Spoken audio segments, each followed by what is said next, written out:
आज के समय में चांद पर इंसानी बस्ती बसाने की बात की जाती है, लेकिन क्या आपको पता है कि अमेरिकी स्पेस एजेंसी नासा दिन रात इस काम में जुटा हुआ है। चांद पर इंसानी बस्ती बसाना इतना भी आसान नहीं है, क्योंकि चांद पर ना तो सांस लेने के लिए ऑक्सीजन है और न ही पीने के लिए पानी। यहाँ तक कि अगर आप चांद पर कुछ बोलते हैं तो आपकी आवाज भी आपके बगल वालों को सुनाई नहीं देगी।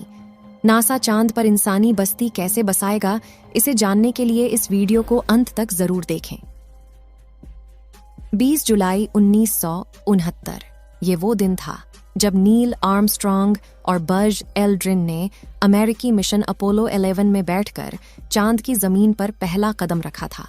यह वैज्ञानिक जगत की बहुत बड़ी उपलब्धि थी, लेकिन साल 1968 से लेकर साल 1972 तक अमेरिका ने कुल 9 मून मिशन किए थे, जिनमें से 6 मिशन सक्सेसफुल रहे और चांद पर पहला कदम रखने वाले नील आर्मस्ट्रॉन्ग सहित अब तक कुल 12 एस्ट्रोनॉट्स ने चांद की सैर की है। लेकिन फिर चांद पर कुछ खास ना मिलने की वजह बताकर नासा ने अपने मून मिशन बंद कर दिए। साथ ही किसी और देश की स्पेस एजेंसी ने भी मून मिशन में इंटरेस्ट नहीं दिखाया। इसलिए आज चांद पर आखिरी मून मिशन को किए हुए 50 साल से भी ज्यादा का समय बीत चुका है। लेकिन आपको यह जानकर हैरानी होगी कि चांद पर जाकर इंसानी बस्ती बसाना अब सिर्फ सपना नहीं रहा, बल्कि अगले 10 सालों में हकीकत में बदलने वाला है। नासा का आर्टेमिस प्रोग्राम इस हकीकत की नींव रखेगा। अपने इस प्रोग्राम के तहत नासा ने 11 दिसंबर 2022 के दिन अपने पहले मिशन आर्टेमिस 1 को सफलतापूर्वक कंप्लीट कर लिया है। साथ ही उन्होंने चांद और मंगल ग्रह पर बसने वाली फ्यूचर प्लानिंग और इसका पहला लेआउट भी बना लिया है। अब इसी साल के अंत तक नासा अपने आर्टेमिस 2 मिशन को लॉन्च करेगी।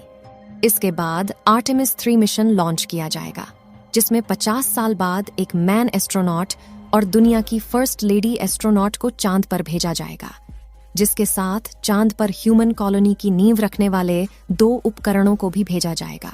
फिर आगे होगा आर्टेमिस 4 मिशन, जिसमें चांद पर एक बड़ी लूनर कॉलोनी भी बना दी जाएगी और नासा ये सब 2028 तक कंप्लीट कर देना चाहती है। लेकिन यह इतना भी आसान नहीं है। चांद पर पहले लूनर बेस को बनाने के लिए स्कैल्पिंग पुरातन नाम के सबसे बड़े गड्ढे को चुना है, जो कि 12 मील चौड़ा और 2 मील गहरा है।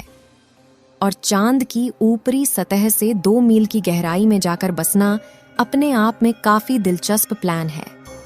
हालांकि शायद आपके दिमाग में यह भी सवाल आया होगा कि जहां एलन मस्क मंगल ग्रह पर कॉलोनी बसाने वाले हैं, तो फिर चांद पर लूनर बेस बनाने की क्या जरूरत है। तो जैसा कि आप जानते हैं कि चांद पर गोल्ड, प्लैटिनम और टाइटेनियम जैसे रियर और मेटल का काफी बड़ा खजाना है। लेकिन वैज्ञानिकों को इस खजाने में बिल्कुल भी दिलचस्पी नहीं है, बल्कि उन्हें तो चांद पर मौजूद लूनर वाटर यानी पानी के खजाने की तलाश है। क्योंकि अगर पानी को हाइड्रोजन और ऑक्सीजन में शिफ्ट करके वेपोरेट किया जाए और फिर उन्हें लिक्विड फॉर्म में कन्वर्ट किया जाए, तो यह बन जाता है एक रॉकेट फ्यूल, जो कि स्पेस मिशन के लिए काफी जरूरी है।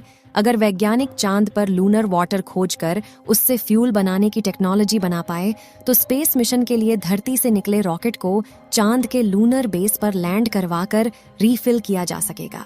साइंटिस्ट का मानना है कि इस स्कैल्पिंग पुरातन नाम के इस गड्ढे की गहराई में बर्फ के रूप में पानी का भंडार मौजूद है, क्योंकि चांद के साउथ पोल में स्थित इस बड़े गड्ढे के पास वैज्ञानिकों को वाटर आइस के कुछ डिपॉजिट्स मिले हैं और नासा के एक रिसर्च के मुताबिक चांद पर 600 मिलियन टन से लेकर 1 million metric ton lunar ice मौजूद है, जो कि फ्यूचर में किए जाने वाले ह्यूमन स्पेस मिशन के लिए बड़ा खजाना है। दरअसल काफी लंबे समय तक नासा ने इस खजाने पर ज्यादा गौर इसलिए नहीं किया था, क्योंकि कुछ समय पहले तक इंसानों का स्पेस में जाना काफी महंगा था। लेकिन फिर एलन मस्क की स्पेस एक्स कंपनी ने रीयूजेबल लॉकेट बनाए और इसी ने स्पेस मिशन के इस मूल और मंगल पर ह्यूमन कॉलोनी बनाने के सपने को भी एक नई उम्मीद है। इसलिए अब नासा चांद पर लूनर बेस बनाना चाहती है, ताकि मंगल ग्रह पर जाने वाले स्पेस क्राफ्ट को चांद पर लैंड करवाकर रिफ्यूलिंग किया जा सके। इससे स्पेसक्राफ्ट का फ्यूल टैंक छोटा होगा और इंसानों के बैठने की जगह बढ़ जाएगी, जिससे पृथ्वी से चांद और मंगल का सफर काफी इकोनॉमिकल हो जाएगा। लेकिन यह सब इतना आसान भी नहीं होगा, बल्कि चांद पर इस लूनर बेस को बनाने के लिए बहुत से चैलेंज को फेस करना पड़ेगा। नासा के इस आर्टेमिस प्रोग्राम के 4 मेन कंपोनेंट्स हैं, जिसमें से पहला है SLR यानी स्पेस लॉन्च सिस्टम रॉकेट, जो आज तक का सबसे पावरफुल रॉकेट होगा, जो स्पेसक्राफ्ट को पृथ्वी से बाहर स्पेस में लॉन्च करेगा। दूसरा होगा ओरिजिन स्पेसक्राफ्ट, जो एस्ट्रोनॉट्स को चांद के पास ले जाएगा। तीसरा कंपोनेंट होगा लूनर गेटवे, जिसे हम एक छोटा सा स्पेस स्टेशन कह सकते हैं। ये गेटवे हमेशा चांद के चारों ओर चक्कर लगाता रहेगा। वहीं इस मिशन का आखिरी कंपोनेंट होगा ह्यूमन लैंडिंग सिस्टम, जिसकी मदद से एस्ट्रोनॉट चांद की सतह पर लैंड करेंगे। हालांकि इस प्रोसेस में इंसान सीधा चांद पर जाकर लैंड नहीं कर सकते, क्योंकि ऐसे मिशन में जान का खतरा है। इसलिए स्पेस एजेंसी पहले इंसानों के बिना खाली स्पेसक्राफ्ट और रॉकेट को मिशन के लिए भेजती है, जिसके बाद उनको परीक्षण करके ये सुनिश्चित किया जाता है कि क्या यह रॉकेट और स्पेसक्राफ्ट इंसानों को भेजने के लिए सही है।